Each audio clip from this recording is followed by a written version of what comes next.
Here we are with another Wild West shootout between the Vampire Coast, who shall be led by Count Noctilus, and the Skaven, who shall be helmed by Ikit Claw. So on that note, guys, let's jump right into this match and have some fun.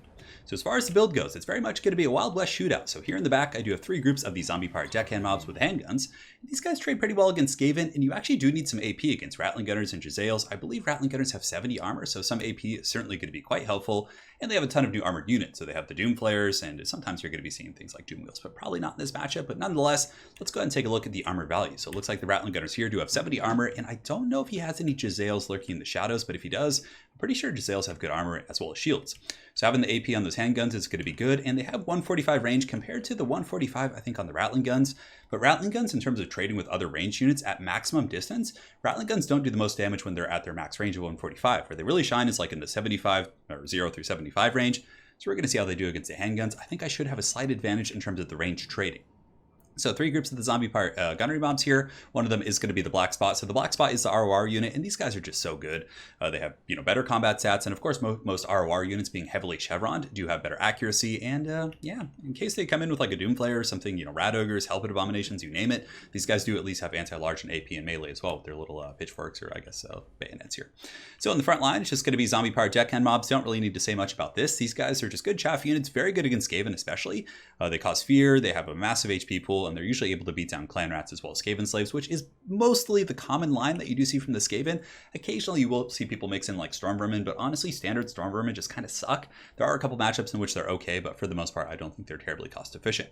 So the big meat of our army is actually going to be in three Mourngulls. So we have one with our main force, and Mourngulls are very good against Skaven. They have stock, so you're able to kind of avoid the guns. And the best way to use Mourngulls is either as a flanking unit to kind of pressure the back line of the Skaven, or to use them to protect your own back line. Because they have stock, the Skaven are going to try and push summons through, or try and flank you with something else. And the Mourngulls just come out with the steel chairs and just their wacky, inflatable arms here and just beat them down. They also cause terror, and they can handle Rat Ogres, which is quite good. So we got three Mourngulls in total. One of them is going to be here, one is going to be on the low ground, and I believe we have one lurking in the shadows over here. Now, this is probably the most important element of facing off against a Skaven with a lot of factions. We have three Scurvy Dogs. So two Scurvy Dogs are going to be hiding in these trees right here, waiting to pounce, and this is definitely a very terrible map for Powder, so both of us are at a little bit of a disadvantage here. And yeah, I think I have three Scurvy Dogs in total. Two of them are going to be up on the high ground, maybe all three. I know I have one lurking somewhere else, but we'll find it in a minute. So for the leadership, we do have Count Noctilus. Noctilus is still by far the best choice against these Skaven. You can't really use Celestra safely in competitive play because she's ethereal, so magic damage is just going to wreck her couch. So people are going to have Lieber. Oftentimes Skrulk is going to be a super common pick, and I believe Ikit Claw with his melee attacks also does magic damage. Let's go ahead and double check here. He's going to be on his well, I guess his flamethrower does, yeah, and his melee attack, so it's not going to be a great choice. And yeah, oftentimes you will see a Plague Priest who also does magic damage and Discourage, so she can get beaten down pretty badly, and it's just a risky pick. In the back, the last thing of our army, we got two Fellbats up in the skies, and we do also have two cannons. So the Carronades, I think, are very good against Skaven as well. They're extremely efficient at trading with, let's say, Plague Claw catapults, Warp Lightning cannons, and yeah, they just give you a really solid backbone. Also, shooting Rat Ogres isn't bad at all. So that's pretty much it for my force. For my opponent, he has the forces of the Great Thicket Claw and a very solid composition. He does have Ikit Claw with a Plague Priest, so the Plague Priest brings the summons, Ikit Claw brings the Warp Lightning, and just a little bit of sustainability in the leadership department. Frontline is a combination of clan rats. I think they all have shields, so that's going to be very good. He has three Rattling Gunners in total, so he has two in the front line, and I believe there's going to be one waiting in the back. I'm not sure. Two groups of the standard Storm Vermin, actually one standard Storm Vermin, and the other one is going to be the Council Guard, so the unbreakable ones, and he does have the Ikit Zap Cannon, so very scary looking force over here, very well rounded. So he's got some Rat Ogres, and on top of that, in the force, he's got more Rat Ogres and more Skaven slaves with spears. I'm pretty sure there's three Rattling Gunners. I see two right here, but I'm not sure where the third one is lurking. Maybe it's the stock one. Here they are, so they're on the low ground. So it looks like he's going to mix those bad boys in the front line and try and pound me as I advance and then fall back. So that's probably going to be his game plan here. So my forces are going to be advancing right here. You can see Count Noctilus going to be leading the charge quite triumphantly, but you have to be careful. If he goes forward and just gets pounded by some of these Rattling Gunners, he can go down very quick. Also, Noctilus did get some pretty substantial nerfs to his HP, so I believe he lost 500 HP, which is pretty huge, and he also had a nerf to his melee defense, and of course summons aren't as good as they used to be. So Noctilus, I think, is a much more well-balanced character now. Before, he was pretty obnoxious with the way summons works, but with the new nerfs to summons and the fact they just simply disappear after a period of time, I think he's in a pretty good place. So down here we do have, not to say, he's still by far the strongest lord that the Vampire Coast has. Anyways, there's some doggies down here going to be waiting for an opportunity to pounce on these Rattling Gunners, and the Ikit Zap Cannon is going to be shooting downtown, and I believe he's going after Count Noctilus, just trying to add to the cooldowns, because every time you do tag a character, it adds 15 seconds to their casts and abilities and things like that. So he's trying to add that to my abilities, and the dogs are going to be pouncing through the forest, so I send one group through the back here, getting a rear charge onto the back of the Rattling Guns weapons team, and the other one is going to be going up and over the front, trying to compromise this other group here as I do advance my army, and the Carronades will be in range relatively shortly, so I do get onto the Rattling Guns. He does have plenty of defenses nearby. He has a clan rat, so it wasn't the best engagement. I got a little bit greedy. Sometimes it's better to just be patient, wait for the rest of the fighting to start, but it's still not a bad trade. I mean, these ones are getting chewed up and they're having to fall back. He is pulling in rat ogres, so these guys are down to about half health. It looks like I did also kill a couple models. Rattling Guns don't have the best melee defense, so I'm able to chew on those guys, and yeah, we got them down to about half health, so that wasn't bad. What I was really hoping is I could actually break them and then chase them off the battlefield once they did run away from the main army. So these dogs did survive. I have 47 models right here, and the other ones have 44, so it wasn't that bad. Really, I think the trade was probably worth it. It did minimize some of the fire of the advancing, that's going to be placed on my advancing forces here. And now you can see the Rattling Gunners are going to be opening up shop here onto my front line, so the Tide of Skuld is going to be taking a pounding, but like I said, at max range, they don't do a ton of damage, and that's something that I think people will learn as they play against Skaven a little bit more. So these dogs are going to be charging right in the front line, going back into these Rattling Gunners right here, just trying to pressure my opponent from as many angles as possible, and the other dogs are going to be sneaking up and around. I was able to outmaneuver these rat ogres, just spam clicking like crazy, and I'm going to be jumping onto the Ikit Zap Cannon here. Also, my two Carronades are shooting downtown, and they're getting some pretty good value. So this unfortunate situation for the Rattling Gun, or the Zap Cannon crew here, they're just getting pounded by Carronades. They actually lost a model, and the dogs are going to be feasting on their souls. So their leadership certainly not going to be too good, and that is a huge grab. That is an expensive unit, but with enough pressure, I mean, the Carronades probably would have killed it, so I didn't really need to do that, but I think it was worth it. So in the front line, the clan rats are going to be fighting, and it looks like they were able to chew up some of my scurvy dogs, but at the very least, I brought those scurvy dogs back in, I attacked the Rattling Guns, and my other scurvy dogs came in from the flank as well. We got some serious fighting on our hands. So the clan rats in the front line are going to be fighting the zombos, and it's actually going pretty well for the clan rats. I think just like in a vacuum, they would probably, I don't know, standard clan rats, the shields give them that extra melee defense, which actually makes a pretty big difference here. But anyways, we're able to kind of beat down the clan rats here. Their leadership is becoming an issue. And in the back, the handguns are just going to be just straight up mowing down these Rattling Guns weapons team. These are the ones that got attacked by the dogs, but I made sure to finish them because I know they're a very, very strong late game unit. In the front line, you can see that the Tide of Skuld is holding quite proudly, but they are being attacked by some summoned Plague Monks, so they are going to be probably going down relatively shortly. But one Rattling Guns weapon team is offline, the Ikit Zap Cannon is offline, and the other one has just been taken out by the zombie guns. So I did also summon some zombie pirate gunnery mobs in the front line to advance and pressure these Rattling Guns weapons team, and they're doing a very, very good job. So in the back, I'm in relatively good shape. I do have the two Mournguls. I'm being very conservative with them. And now that his missiles are for the most part offline, I feel a little bit safer advancing. So you can see I am going to be pulling up the Mournguls here to get their, their Pimp Claws in there and hopefully do some work.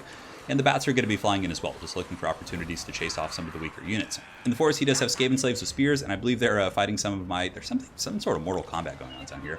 I believe some of my Mournguls are trying to sneak past him, but I end up attacking these guys. Yeah, it's a free kill. Skaven slaves can't really fight Mournguls that well. I mean, they can for their cost, but they're still going to lose because of the terror. So at this point, my opponent is going to be advancing his steel wall of storm vermin and clan rats and other troops. And the front line for myself is pretty much gone, but the rats are going to be charging in. But this is where the Mournguls come in. So Mournguls are just absolute beasts. I mean, they're not meant for monsters, but they do cause terror, and rat ogres, of course, don't cause terror themselves, so they can be terrified. So the rat ogres here just getting spanked a little bit, and this is the Tide of Skuld, or the black spot, so they do have the anti-large. So the rat ogres here just getting taken to pound town by those Mournguls. No damage really coming in.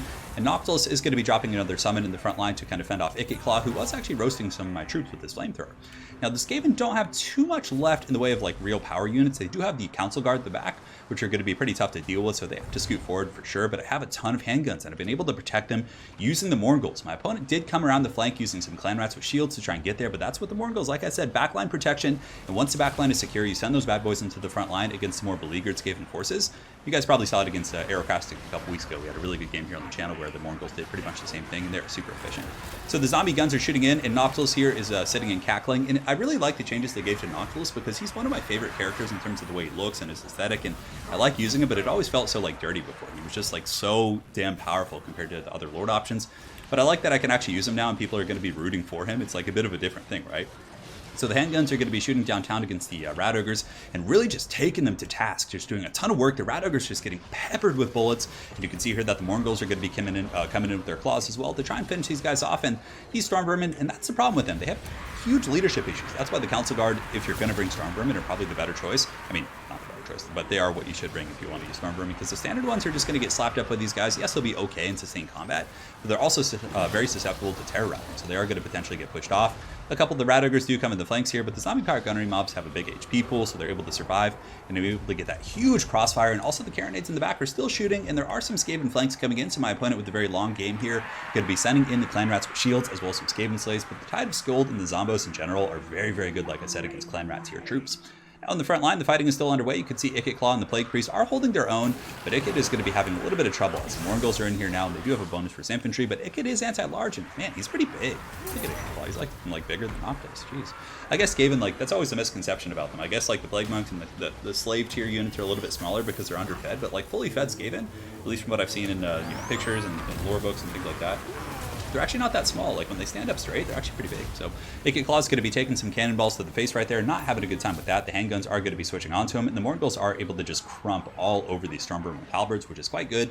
And I'm pretty much out of summons at this point. I think I had like one left, but the carronades just shooting at the rat ogres. All the big threats are just being removed by this inexorable advance of the zombie pirate gunnery mob line, just tearing apart these guys. And they're just so damn good against the new Skaven. I mean, I think a couple things that would be, my opponent didn't use the Jezzails. The Natty Bubos are quite good against like Count Noctilus. But I think with the dogs, I would have been able to maybe pressure them. It's hard to say. I mean, it really depends on how well my opponent did at protecting his assets in the back line. And that's going to be it. Noctilus is going to be coming in with his trident, halberd, pitchfork thing, and just giving Noctilus or Ikit Claw the good old business. And in the back, you can see the Council Guard are going to keep fighting here, but all these scary monsters will be piling in just a moment. We should be able to finish them off relatively shortly. So well played to my opponent. I think that it's a relatively even matchup between these Skaven and Vampire Coast, but that map just... Rattling Gunners have serious issues with line of sight. That map was just so bad for line of sight. Plus, my opponent also had the little bit of a lip where a lot of his units were on the low ground. There's a bunch of like natural little terrain things here. So I think he had some issues with line of sight on the Rattling Gunners. And plus, the dogs able to get in there and just really tear into them in the beginning really was just huge. They only got 0, 1, and 2 kills respectively. So the dogs are clutch. If I didn't bring dogs, the Rattling Gunners would be a Porky Pig in here. They would have been able to generate just massive value, or at least some value, before the battle really started. But the dogs and the Fellbats are essential when you're playing against any missile-centric faction. If you're playing against Empire, you're playing against Skaven, you're playing against Wood Elves, you have to have those type of units, or you're going to be in serious trouble. So this build is pretty solid. I really think it's a pretty competitive build against Skaven, for sure. I'm trying to think what Skaven could really do to deal with this. The Morgulls are just such a good backline sweeper unit. I think Jezzails are going to be very, very important as well. So maybe cut one Rattling Gun, and I think you just need more stuff, honestly. And I'll go ahead and show you guys a build that I think is very good against Vampire Coast. But yeah, well played to my opponent, Salamander on fire. And yeah, we'll see you guys in the breakdown screen here in just a second. So let's jump over there and good to go. All right, so custom battles. If I were playing Skaven against Vampire Coast, what would I do? Ikit Claw is a pretty good choice because he's tough to kill, but I think Skrulk is still going to be better. Libra Bubonicus is just so damn good, so we're going to get that. And from there, we can get the Rod of Corruption, those different abilities. And you can go to Warlock Engineer, but there's, I mean, the flying threats for Vampire Coast, you have Bats, and you do have Luther and the Death Shrieks, but I don't think you're going to see those too much. So for the front line, I do like the Clan Rats with shields. I think that was a good pick for my opponent. And from there, just getting a bunch of Skaven slaves with spears, just heavy saturation. Now from here, you do need a couple Rat Ogres. I think Rat Ogres are essential at defending off hounds and things like that. They're relatively fast and they have enough mass to block them up. 100% get the sharpshooters.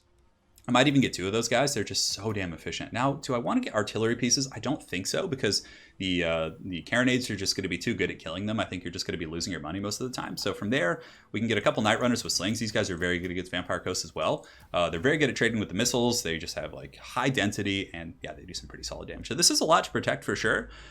We have the 2 Jezzails. They're going to be taking out high value targets like Morgulls. Slingers can kill Morgulls as well. Handguns are going to be a bit of an issue, but usually Night Runners with slings can kill the handguns over a long battle. So we just probably need more meat in this army to just defend ourselves. So we bring those guys. Rat Ogres kill Depth Guard. They also kill, most armored units, most of those high mass units. They will lose against the Morgulls head to head, but that's why you have the Slingers and the Jezzails. It's really important when you're playing Skaven to defend your backline. Like that's like the #1 priority. Sometimes you can mix in a Death Runner. Just getting one of these guys like sneaking in the shadows to pressure an artillery piece or something like that can be incredibly powerful. And from here, we probably want to get a little bit of this, a little bit of that. We could probably just get another Clan Rat, to be honest, or the Clan Vulcan Tail Slashers. That'll give you a little bit of meat in the front line. So I think a build like this could be very, very good against the Vampire Coast. So again, well played to my opponent. Hopefully you guys enjoy the game as well as the breakdown, and we will see you guys next time. Take care.